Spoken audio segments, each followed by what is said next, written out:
ito ay rated SPG. Striktong patnubay at gabay ng magulang ang kailangan. Maaaring may masiselang tema, lengguwahe, karahasan, sexual, horror o droga na hindi angkop sa mga bata.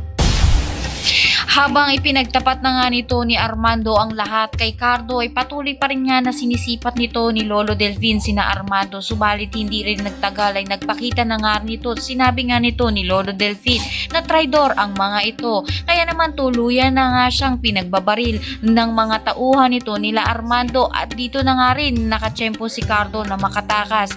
Kitang kita nga nito ni Cardo ang sinapit ng kanyang lolo, kaya naman malalim ang hinagpis nito. Kaya dito nga ay posibilidad na tapusin niya na nga ito nga si Armando, dahil hindi niya hahayaan nga na ganito na nga lang nangyari sa kanyang lolo at hindi niya sasayangin ang pagkamatay nga nito.